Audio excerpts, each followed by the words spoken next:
اللہ من الشیطان الرجیم بسم اللہ الرحمن الرحیم۔ السلام علیکم، میں ہوں تفسیر پوائنٹ سے۔ رسول اکرم صلی اللہ علیہ وسلم کی ہجرت سے پہلے قریش کی سر توڑ کوشش رہی کہ بیرون شہر سے مکہ مکرمہ آنے والوں کو رسول اکرم صلی اللہ علیہ وسلم سے ملاقات اور آپ کی بات سننے سے روکا جائے اور کوئی آدمی آپ کی باتیں نہ سن سکے۔ انہیں یقین تھا کہ جو بھی آدمی ایک دفعہ آپ سے مل کر آپ کی بات سن لے گا وہ متاثر ہوئے بغیر نہیں رہ سکتا۔ تو فیل دوسی رضی اللہ تعالیٰ عنہ کا بیان ہے کہ رسول اکرم صلی اللہ علیہ وسلم مکہ مکرمہ ہی میں تھے کہ وہ ان دنوں مکہ آئے۔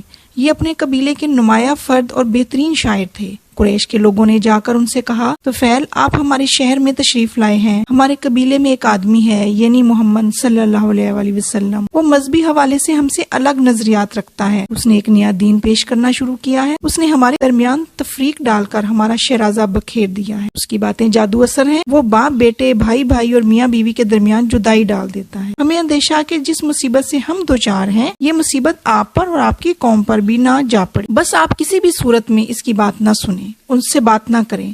تو فیل کا بیان ہے کہ ان لوگوں نے مجھے اس حد تک خوف زدہ کیا کہ میں نے پختہ ارادہ کر لیا کہ میں اس محمد صلی اللہ علیہ وسلم کی کوئی بات بھی نہیں سنوں گا اور نہ ہی ان سے کلام کروں گا۔ میں جب مسجد حرام کی طرف جانے کو نکلا تو میں نے اپنے کانوں میں روئی ٹھونس لی تاکہ آپ کی آواز میرے کانوں میں نہ پڑے۔ حقیقت یہ ہے کہ میں ان کی بات سننا ہی نہیں چاہتا تھا۔ میں مسجد حرام میں پہنچا تو دیکھا کہ رسول اکرم صلی اللہ علیہ وسلم کعبے کے قریب کھڑے نماز ادا کر رہے ہیں۔ میں بھی آپ کے قریب جا کر کھڑا ہو گیا۔ اللہ کا کرنا ایسا ہوا کہ آپ کا کچھ کلام میں نے سن لیا، وہ بہت عمدہ اور اچھا کلام تھا۔ میں نے دل میں سوچا کہ میں ایک عقل مند اور سمجھدار شاعر ہوں، بھلی بری بات میں تمیز کر سکتا ہوں۔ ان کی بات سن لیتے ہیں، ان کی بات سن لینے میں کیا حرج ہے؟ اگر ان کی بات اچھی ہوئی تو قبول کر لوں گا، غلط ہوئی تو چھوڑ دوں گا۔ میں نے کچھ دیر انتظار کیا۔ رسول اکرم صلی اللہ علیہ وسلم نماز سے فارغ ہو کر اپنے گھر کی طرف روانہ ہوئے تو میں بھی آپ کے پیچھے پیچھے چل دیا۔ جب آپ اپنے گھر میں داخل ہو گئے تو میں بھی آپ کے پیچھے اندر چلا گیا۔ میں نے عرض کیا، اے محمد، آپ کی قوم کے لوگوں نے مجھ سے بہت سی باتیں کی ہیں، اللہ کی قسم انہوں نے مجھے آپ سے اس قدر ڈرایا اور خوف زدہ کیا کہ میں نے اپنے کانوں میں روئی ٹھونس لی تاکہ آپ کی بات نہ سن سکوں، مگر اللہ کو کچھ اور ہی منظور تھا۔ میں نے آپ کا تھوڑا سا کلام سنا ہے جو بہت بھلا لگتا ہے، آپ ذرا تفصیل سے مجھے بتائیں۔ رسول اکرم صلی اللہ علیہ وسلم نے مجھے اسلام کی کچھ باتوں سے آگاہ کیا، قرآن مجید کی تلاوت مجھے سنائی۔ اللہ کی قسم میں نے آج تک اس سے بہتر اور عمدہ کلام نہیں سنا تھا۔ میں نے کلمہ حق کی شہادت دیتے ہوئے اسلام قبول کر لیا۔ سبحان اللہ۔ میں نے عرض کیا، اللہ کے نبی، میری قوم میں میرا نمایاں مقام ہے، میری بات سنی اور مانی جاتی ہے، میں واپس جا کر اپنی قوم کو اسلام کی دعوت دوں گا۔ آپ اللہ تعالیٰ سے دعا کریں کہ وہ مجھے کوئی خاص علامت عطا کر دے تاکہ قوم کو اسلام کی دعوت دینے کے سلسلے میں وہ علامت میری معاون ہو۔ آپ صلی اللہ علیہ وسلم نے دعا کی، یا اللہ اسے کوئی علامت عطا فرما دے۔ چنانچہ میں اپنی قوم کی طرف آتے ہوئے پہاڑی درے پر پہنچا تو میری پیشانی پر دونوں آنکھوں کے درمیان جو چراغ کی مانند روشن تھا۔ مجھے اندیشہ ہوا کہ لوگ کہیں گے کہ چونکہ میں نے اپنے آباء و اجداد کا دین و مذہب چھوڑ دیا ہے اس لیے میری شکل بگاڑ دی گئی ہے۔ میں نے دعا کی، یا اللہ اس نور کو میرے چہرے سے کسی دوسری جگہ پر منتقل کر دیں۔ میری دعا قبول ہوئی اور وہ نور میری لاٹھی میں منتقل ہو گیا۔ سبحان اللہ۔ لوگوں نے دیکھا کہ میری لاٹھی کا سرا فضا میں لٹکی ہوئی روشن قندیل کی مانند روشن ہے۔ میں درے سے چلتا ہوا لوگوں کے پاس جا پہنچا۔ مجھے دیکھ کر میرے والد میرے قریب آئے، بہت بزرگ ہو چکے تھے۔ میں نے انہیں کہا، ابا جان ایک طرف ہٹ جائیں، آپ کا مجھ سے ملنا، میرا آپ سے کوئی تعلق نہیں۔ انہوں نے کہا، بیٹے کیوں، کیا بات ہے، کیا بات ہوئی ہے؟ میں نے عرض کیا، میں اسلام قبول کر کے دین محمد صلی اللہ علیہ وسلم میں داخل ہو چکا ہوں۔ یہ سن کر انہوں نے کہا، بیٹا اگر یہ بات ہے تو جو دین تیرا ہے میں بھی اسی کو اختیار کرتا ہوں۔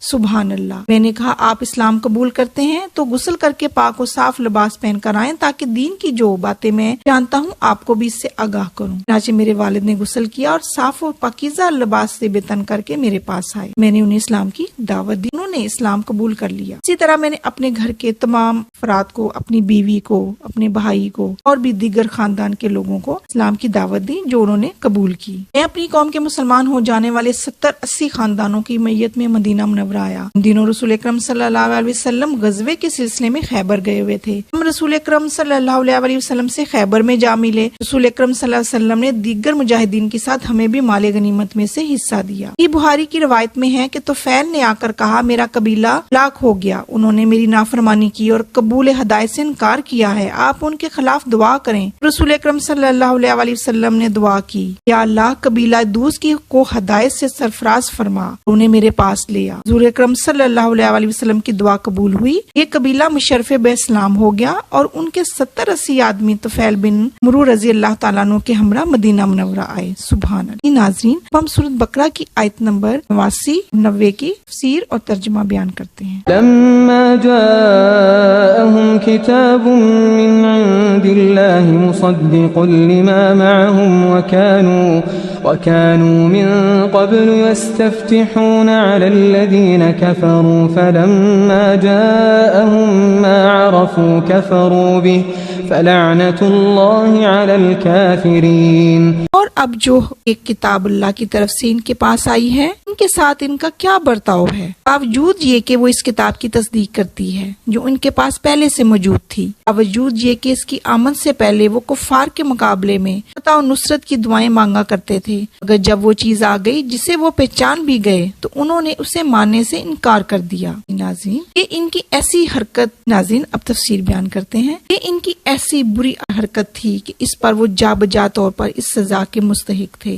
رائے ہدایت سے دور پھینک دیا جائے. یہی وجہ ہے کہ ان پر اللہ کی پھٹکار پڑتی ہے اور انہیں کفر کے عیب سے متصف قرار دیا جاتا ہے. فلعنة الله على الكافرين. خدا کی لعنت ان منکروں پر. کے بعد اللہ تعالیٰ یہ بیان کرتے ہیں کہ انہوں نے جو سودا کیا ہے وہ گھاٹے کا سودا ہے. اس اللہ تعالیٰ ان کے اس مکروہ موقف اور ناپسندیدہ طرز عمل کا اصل اور پوشیدہ سبب بھی ظاہر فرما دیتے ہیں. یہ آیت نمبر 90. بئس ما اشتروا به أنفسهم أن يكفروا بما أنزل الله بغيا أن ينزل الله من فضله على من يشاء من عباده فباءوا بغضب على غضب وللكافرين عذاب مهين. بری ہے وہ قیمت جس سے یہ اپنے نفس فروخت کرتے ہیں، اور جو ہدایت اللہ نے نازل کی ہے اس کو قبول کرنے سے صرف اس ضد کی بنا پر انکار کر رہے ہیں. اللہ نے اپنے فضل، وحی اور رسالت سے اپنے جس بندے کو خود چاہا نواز دیا، لہٰذا اب یہ غضب کے مستحق ہوں گے. ایسے کافروں کے لیے سخت ذلت آمیز سزا مقرر ہے. انہوں نے جان بوجھ کر اپنی جان کے بدلے میں جو کفر خریدا ہے ان کے لیے گھاٹے کا سودا ہے. گویا انہوں نے اپنی جان کی قیمت کفر کو قرار دیا. انسان اپنے آپ کی کم و بیش کوئی نہ کوئی قیمت لگاتا ہے، اور اگر وہ اپنی ذات کو کفر کے عوض فروخت کر دے یہ اس کے لیے سخت خسارے کا سودا ہوگا. لیکن یہ حقیقت ہے کہ انہوں نے ایسا ہی کیا، گرچہ یہ بات بطور تفصیل اور منظر کشی کے بیان ہوئی ہے. دنیا میں انہیں یہ خسارہ ہوا کہ وہ اس قابل احترام قافلہ ایمان کے ممبر نہ بن سکے، اور آخرت کا خسارہ یہ ہوا کہ نہایت ذلت آمیز عذاب ان کے لیے چشمے برآں ہے کہ ان کا آخری خاتمہ کفر پر ہوا. اپنی پوری زندگی میں انہوں نے کفر ہی کمایا. اس روش پر جس چیز نے عبور کیا صرف یہ تھی کہ ان کے دل نبی کریم صلی اللہ علیہ وسلم کے حسد سے بھرے ہوئے تھے.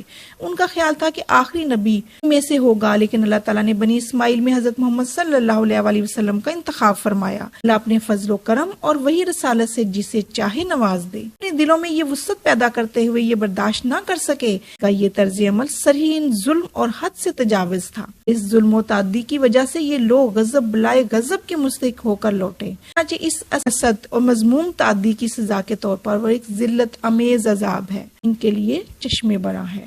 یہودیوں کے اندر اس قسم کا جو ایک خاص مزاج پایا جاتا ہے یہ احساس فراموشی کا مزاج ہے. جو لوگ یہ مزاج رکھتے ہیں وہ ترین تعصب کے محدود دائرے میں غرض زندگی بسر کرنے کے عادی ہوتے ہیں. لوگ ہر وقت یہ محسوس کرتے ہیں ان کے علاوہ دوسرے لوگوں کی خیر و فلاح اور حقیقت ان کی محرومی ہے. لوگ انسانیت کے وسیع ترین تصور اخوت کے شعور سے عاری ہوتے ہیں. یہودیوں کی تاریخ کا مطالعہ کیا جائے تو معلوم ہوتا ہے کہ یہودیوں نے سال ہر سال تک ایسی ذہنیت کے ساتھ پوری انسانیت سے علیحدگی کی زندگی بسر کی، گویا کہ شجر انسانیت سے انہیں کوئی تعلق نہ تھا، بلکہ وہ ہمیشہ پوری انسانیت کے خلاف سازشیں کرتے رہے. ہمیشہ اپنے دلوں کے اندر پوری انسانیت کے خلاف بغض اور حسد کی آگ جلائے رکھتے تھے. یہ بغض و حسد ان کے لیے بلائے جان بنے رہے. اس بغض اور کینہ کا مزہ انسانیت کو یوں چکھاتے رہے کہ انہوں نے ہمیشہ بعض اقوام کو دوسری اقوام کے خلاف بھڑکایا، انہیں باہم لڑایا کہ وہ ان جنگوں کے نتیجے میں مالی فائدہ حاصل کر سکیں، اور اس طرح اپنے دلوں میں بغض و حسد کی سزا